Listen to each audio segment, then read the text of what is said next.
Welcome to the Reasons to Reason podcast. I'm your host and captain, Sal Galati.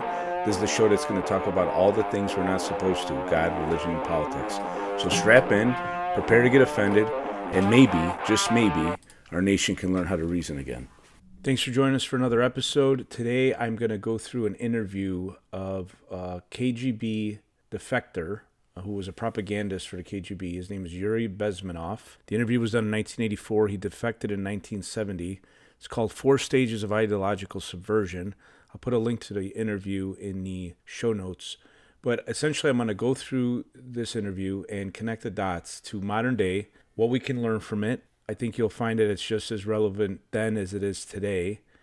You'll find that many of the things he's saying have come to pass, and it seems like he's almost like a prophet. But I would argue he's not a prophet. He's just recognizing the beginnings in this country back in 1984 of what he saw happen in his country. So he saw the signs, and he's reading the signs, and he's sharing them with us for our benefit. You know, if you talk to people that have grown up in a communistic or formerly communistic society where they have family that remembers what it was like, they're so highly aware of the signs of that system coming into this land and how it doesn't happen overnight. It's slow, but it's steady. And the analogy I give is like that of a lion. If you're not familiar with a lion and you don't fear the lion, it could get very, very close to you, almost to the point where it's in your lap, mauling your face before you even recognize there's a problem. But if you're aware of a lion and you've seen a lion hurt other people, you keep your distance and you get alerted of it very early on. You don't wait for it to be in your lap before you call for help. I think it's similar to the Marxism ideology, and the people from those nations that live here, I think, are very helpful in helping us see some of the beginning iterations of it happening here in this land. I'll then go connect between threat of Russia and what it was back when the interview was conducted, and now how that's kind of transformed into China and that Marxist state, and how they're run, and how they're having a bad influence on our nation. As we explored in other episodes, the West, our system, was founded in the idea that our rights came from God. It was integral in the whole founding of the nation. Now, in a Marxist system, there is no God, and really the rights of the individual aren't terribly important. So we have to understand that that system is directly at odds with our system. And Yuri pointed that out in his observation of the Marxist system. So in that system, kind of the ends justify the means. If a couple eggs got to get cracked to make an omelet, so be it. And we're going to kind of talk about this idea a little bit more in another episode I got coming up called Legality versus Morality. So stay tuned for that one. And I would say, as Yuri predicted in the interview, as we've moved further and further away from these foundations, these underpinnings, we're seeing the consequences of that. And we're seeing an increase in censorship, a decrease in our rights. And as time has gone on, we're looking more and more like Soviet Russia or modern day Chinese Communist Party in this land versus us influencing them, which has been policy of the nation prior to now. So Yuri's observation of the Soviet system. And if you're a fan of the show, you're going to hear something that you've heard before. But in that system, the people had no value. They were expendable. They were just cogs in the wheel. And I'd say that's the logical conclusion of a system built on a Darwinian worldview, that there's no God. It's true, quite frankly, if there is no God. Now, something interesting about Yuri, and I really respect that of him, he argued that his life was pretty good. I mean, he was part of the system. He was part of the party, and things were fine for him. It was the majority of people that suffered under the system, but since he was in the system, he was taken good care of. Now, he had moral objections to the system.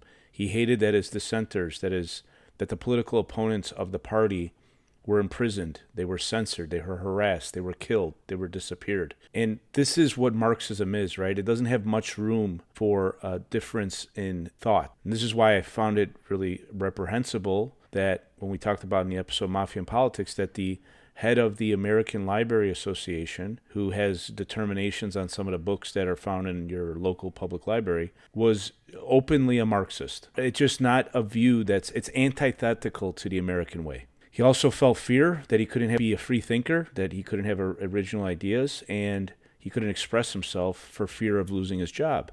And this is another fear that's made its way into our culture again. When I was wearing a MAGA hat around, I had so many young guys say, hey, I'd wear it, but I'm afraid to lose my job. Now, whether they would lose their job or not, hey, man, I think some would. And, obviously we're protected by that, but you'd have to prove that's the reason why you were fired. And I know people are kind of clever about doing that. His observation of the Marxist system, too, is that it did have a self-destructive mechanism in it. There was no feedback. Any criticism was shunned. There isn't really loyalty of the overall population. But his argument was that we, the U.S. at that time, through academic support, and that we'll go into, and U.S. corporations doing business with Soviet Russia, kept them afloat. And I see the comparison to today, where the CCP is kept afloat because they have access to our capital, access to our technology. We do obviously a lot of trade with them. And I've heard opposition party members in China, opposition to the CCP, at great risk to their own lives, essentially say, look, we don't need your help other than stop doing business with the Chinese Communist Party, and we'll be able to throw them off. But our leaders are corrupt. Our leaders are corrupt, and they continue to do business with them, both corporate leaders and political leaders. And meanwhile, we have useful idiots. I mean, Yuri used that term several times. Useful idiots screaming about slavery that our nation abolished 160 years ago. And meanwhile, there's actual slavery going on in China, making many of the goods that those individuals in the streets are screaming about use day in and day out. They're either unaware because the media has kept them misinformed, uninformed, or they're indifferent. Now, I want to go through a little lesson here. There's something called Thucydides Trap. And he was an Athenian historian observing how the Peloponnesian War occurred between Athens and Sparta. And what he recognized was it was an inevitable conflict because there was a rising power and then a power that was in decline. And a political scientist by the name of Graham Allison further developed this concept. And he recognized 15 times in history where this dynamic happened. In almost each situation, it ended in war. Now, one thing different about the current situation with China is never any situations prior to this situation, which he recognizes as the next rising power and declining power meeting, is that the leaders of the declining power, the United States of America, have profited and done better on the way down, meaning they're captured. And I'll give you an example right now. There's many, many examples of this, both parties, by the way. But U.S. President Joe Biden just commuted the sentence of 2 Chinese spies and a relative of a high-ranking member of the Chinese Communist Party caught with tens of thousands of images of child pornography on his computer. Now, what reason would there be to do that? And it's evident, right? There's corruption there. There's money being made that might influence our leaders to not make the best interest for the nation at large, but perhaps just for their personal well-being. Next, Yuri talks about his experience as a child under communism, and that even though things weren't good, he always had a optimistic view that things would get better. And he talks about how they heard through the propaganda channels that Soviet agriculture was superior to the rest of the world, yet he always noticed that the grocery stores are empty. So he was starting to recognize as a bright young man that there was a disconnect between reality and what was communicated to the people. He talked about Lysenkoism in the episode Marx is Lie versus Jesus Truth, and the bad science that was promulgated because of a lack of diversity of thought that led to much of the famines that Yuri here experienced. And it's funny, it's like this idea where don't trust your eyes, trust what we tell you. And this is a byproduct of demoralization, a demoralization campaign that was inflicted on these people, I say has been inflicted on us. Just think at COVID, and the COVID things that we were told were true. We knew they weren't true. They've been proven not to be true. There's been no apology. But yet, real time, you were demonized, you were criticized, you were canceled if you dare spoke up against the party position. And it's very frightening how similar it is to what Yuri's describing as a child. Here I'm going to go a little departure and talk about a movie, Die Hard, which I'd never watched. I just happened to watch it last night after many, many people saying, I can't believe you didn't watch it, I can't believe you didn't watch it. So I watched it. And I noticed something about that movie in watching that I don't think that movie would be made today. I think it had an element of something that our country needs to embrace, and it highlighted the integrity of the Bruce Willis character and the morality and the decency of him, that he just did what he thought was right. He didn't just hide and protect himself, and that oftentimes his view, his opinion, his posture, his thought on the situation was much better thought out and reflected a much more moral position than those of the experts, that being the FBI in the movie, right? It's nothing against the FBI per se in this context. I'm just saying the experts wanted to roll in hard, use all their tools that they had at their disposal, and Bruce Willis' character was taking a much more measured approach, much more thoughtful approach. And it was demonstrative, and it's going to come in here on, I'm grateful that movie's made because it invokes the spirit that I think men need to have, people need to have in general, as far as doing the right thing and protecting people over themselves when the opportunity presents itself. And then further, Yuri here talks about his father and his service in the military and how he was very against the Russian military apparatus going out into foreign nations. And he didn't like that. And it's similar to kind of like our nation here, where we have all these people abroad kind of acting like as if we're an American empire versus in a republic. And I think of all those people that could be here helping with their intellect, with their brawn, with their talents, and instead they're overseas. And maybe there's families that are separated as a result, and kids being raised without fathers, without mothers because they're overseas. And really, is it necessary, I guess, is the conversation. But he was adamantly against that. Another point that he made was that the U.S. leaders were concerned at the time that military people would take over in Russia and that would spur on a kinetic conflict. And his argument was, by all means, no. If the military people were to take over, there'd be a lot less chance of conflict. You know, these people saw World War II. A lot of them were battle-hardened. And one thing is, it's an observation I made in getting to know different people, is that when people go to war and see war, they're much more likely not to lead their nation into war. And I think that would be something we should reflect on today as the people that are in charge making the decisions as far as what's been going on in Ukraine, for example. These people don't know war. I mean, if you look at our national security advisor, Jake Sullivan, he's just a glorified attorney. I don't understand what his role is, what his intelligence, what he could advise as far as national security. And it seems like the world is burning down because people like him, who are really just political people that worked on campaigns and now they're getting a favor paid back by getting these positions, and the destruction that has resulted. Billions of dollars spent unnecessarily, millions of lives lost, because we have someone that doesn't understand the reality of war making decisions about war. And I just find it reprehensible. I just thought it was an interesting observation Yuri made that I wanted to kind of expound upon. Now, when we talk about these models, again, I'm going to harp on the fact that the Marxist model is not based on there being a God. And we're going to talk about this in Legality and Morality episode coming up, but also Mafia and Politics comes up. If you're not serving God, you're serving something, and it's probably not something good. In most cases, it's money and power. And because money and power is the king, is the Lord, we make these horrendous decisions that are allowing many to die while much money is made. Let's look at D.C., for example, and how that city votes. Is it curious that 95% of the city votes for one political party? That should frighten anyone, not just if that happens to be your party. It's a one-party state. Almost everyone that works within that system, the bureaucrat, the unelected ones, all vote for the party line. And that's what happens in totalitarian societies. And that should frighten everyone. In the next section of the interview, Yuri laid into pretty hard what he called the useful idiot. That's a term that's been around for a long time. The term was coined by Lenin, and essentially it's a description of a person suggesting that they think they're fighting for a cause without fully comprehending the consequences of their action. They're being manipulated by the cause's leader. So he talks about his job, essentially, and what he would do. They would invite professors in from the West, and the professors thought they were being invited because of their brilliance, but he said they're really being invited because they were so easily manipulated. And they would treat them well and show them what they wanted to show them, knowing that they would go back to their countries and espouse the joys of Marxism to their students and their writings, to their other professors. And this is something that's, funny enough, it's continued on today with China. China has similar programs.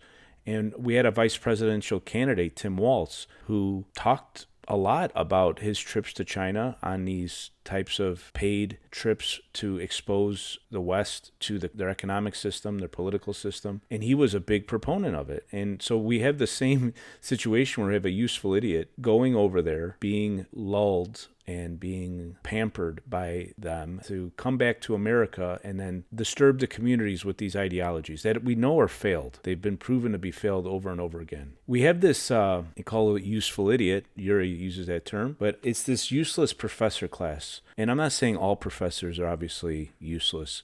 We have a robust university system in this nation. I think it's been infected by Marxist ideology, and we have to hopefully turn that around and allow diversity of thought again and hearing other views and distilling them. But that said, there's a ton more universities than there used to. There's a ton of departments that didn't exist before. And I think that's just watered down the product of the professor and what it means to even be a professor. And what I have found is they've spent a lot of their free time disturbing the communities. Disturbing the communities how? They show up to the school board meetings, they show up to the city council meetings, pushing Marxist ideologies that aren't overtly Marxist, but subversively are. And we have a problem because I think our society is so soft, like I talked about before, where we don't recognize what the line is. We don't recognize the threat. And it's going to be too late before people realize it unless we wake up, we educate our kids, and this will go to the solution that Yuri presents at the end of the interview. Remember the quote from G.K. Chesterton. The concern with not believing in God is not that they won't believe in nothing. It's that they'll believe in anything, and anything is what we're concerned about. Another section of the interview I found interesting was Yuri spent a lot of time in India. That was part of his assignment working for the KGB. And there was a guru, his name was Mahesh, and this guy gained a lot of popularity with many of our cultural leaders in America. The Beatles visited him, Mia Farrow, and others. And the country became obsessed with this idea. It was essentially meditation, a lot of drug use, marijuana, psychedelics. And the ideology of Mahesh was, don't worry about it. Meditate, essentially stick your head in the sand. Don't worry about it. And the Soviets were attracted to this because this is exactly what they wanted to do to their society. And they're seeing that the West was willingly taking it in, and they were trying to understand how they could get this to be inflicted on their own people. Where these people, the Beatles, Mia Farrow, for example, they were embracing it wholeheartedly. You know, the Soviets wanted their society to be docile, not fight back, not ask a lot of questions, be content with the situation. I find the marijuana is interesting that was part of the process too, and how it's evident that our foreign adversaries are encouraging our society to become more and more dependent on marijuana. And look, I'm not against the legalization of marijuana, but I'm against the glorification of marijuana. And I think it's being sold as like a snake oil, that it's a cure-all for all things. And no one's talking about the ramifications of it. It's especially for young people, lazy, apathetic. The concern I have too is as I look around the nation and see how many people are willingly engaging in just this idea that can't do anything about it, what are you going to do? Meditation has definitely grabbed a hold, which I think is the most self-absorbed practice you could have. I mean, if you're going to pray to the Creator, that's a worthwhile exercise. Try to align your will with His will, a better will. But if you're just going to only talk to yourself in your mind and only listen to your own will, which is selfish, greedy, all those things that we've talked about before, I don't see what the benefit is to society by you doing that. Yuri now goes on to talk about the processes of psychological warfare and destabilizing a nation that the KGB would engage in. Now, what he described as ideological subversion or psychological warfare, it's to change the perception of reality that despite the abundance of information, no one can come to sensible conclusion on protecting themselves, their families, their community, or their country. So I hate to use COVID again, but think of COVID, for example. This is off the CDC website right now. For children's ages 6 months to 4 years who have not gotten the COVID vaccine yet. Get the initial series of 2024-2025 COVID-19 vaccine from the same brand, either Moderna or Pfizer-BioNTech, followed by one dose from the same brand 6 months later. So that's the current guidance. And how does a society get to the point where they're so demoralized that they, despite all the evidence, they cannot see clearly what the truth is? And this is because of an attack by many fronts, through the media, through academia, and academia was affected by the professor trips. So you had an entire generation essentially that was shown the joys of Marxism and brought it back to their universities, taught a generation of students, And then this ideology perpetuates. So the 4 stages that he discussed in the interview. First was to demoralize. And he said that took 15 to 20 years. And that was essentially the time it took to educate one generation and pump Marxist ideals into the soft heads of the youth without any counter arguments. That's all it needs, right? The First Amendment will protect us from all this, allowing for a free, healthy debate. But when you have these ideas bullied down upon the children, they don't hear any counter arguments. It becomes the truth to them. And we go through some of these fake religions that are being taught in the schools, and I think really someone needs to step in on the legal front and say these are religions. They cannot be established in the schools. We talked about some of them in Marx's Lie versus Jesus' Truth. He made the point during the interview that a lot of the people that have already been subjected to this demoralization are now find their ways in high levels of government, media, and academia. And these are people that no matter what you show them, you cannot change their mind. So the only way to uproot it is then to educate another generation of kids in the proper system, and they could supplant then that generation. But it takes time. Second step was destabilization. And again, I don't think this was a linear progression. I think we've gone through ebbs and flows of this. The demoralization continues to happen in the schools. He said there was already been accomplished in 1984. So subsequently, we've had 2 other generations of children being demoralized that are now adults. And they're in the system, and then these events happen, whether it's 9/11, and that allows for a panic and a fear for the government to step in with the Patriot Act, or the financial crisis in '08 happens, and that allows huge government spending, 0 interest rates that have done nothing but separate the rich from the wealthy further and further and further. And these are all allowed because of fear, because we were afraid, we weren't thinking straight, we were demoralized, and we trusted the leaders that put us into this terrible position to essentially take away our liberties, break down the free market system, make the government bigger and bigger and bigger to fix things and save us. What he points out at the end of the interview is that the U.S. was in a state of war at that time with this ideology, but too many of the people weren't even aware of it. So because of that, they were never going to survive it. I say we're still in a war. It's not with Russia. It's with the CCP. There's a book called Unrestricted Warfare. I think it was put out in 1999 by a couple colonels from the Chinese Liberation Army. But in there, they go through all the different types of warfare that they were going to engage in. Kinetic being not the most important. Kinetic being the last one that they actually wanted to avoid.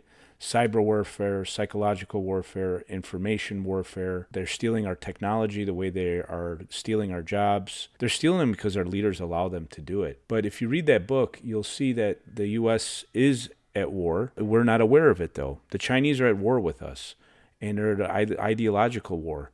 And they're winning because, as I've made the point before, we're acting a whole lot more than China is acting like the U.S., and it's because we're being led by bad shepherds, bad leaders that don't care for the flock. So what was Yuri's solution, his ideas for solution? There needed to be a national effort to educate people in the spirit of real patriotism. There needed to be an effort to teach on the dangers of socialism and big government. We need to force our government to stop aiding communist states like the CCP. It was Russia back then, now the CCP. No access to capital, no access to tech. And he made the observation that the capitalists were selling the rope that they were going to be hung with to the Soviets back then and now the Chinese. And I find that to be the case. I mean, we're feeding the beast that is set out on destroying us and our way of life. And one thing I want to say about Yuri, seemed like a very honorable man, that he was part of this system. He was doing well in it, thriving in it, and he, at great risk to himself, defected. And back then in 1984 was trying to warn us, and hopefully we hear his warning. And as the threat becomes greater and greater, and the line seems to have been, scratching some of us in the face, we realize what is in front of us, and we take it important to teach our kids about where our morality comes from, where our decency comes from. So Yuri left us with a pretty brave thought. If it does go dark here, there's nowhere else to run. He defected to come to America, but if America goes to the system, there won't be anywhere else to run. So I'll leave you with that. There is hope, there's truth, and that's the antidote to all this. So spread it, embrace it, seek it, and we'll talk soon. Thanks for joining us for another episode. I hope I got you thinking and out of your comfort zone. Believe me, the biggest fear your government has is a population that is thinking and talking to one another. So get out there, take a risk, start a conversation, make a friend, and reason with each other. Share the show with someone who you think needs to hear it. I wish you peace and love.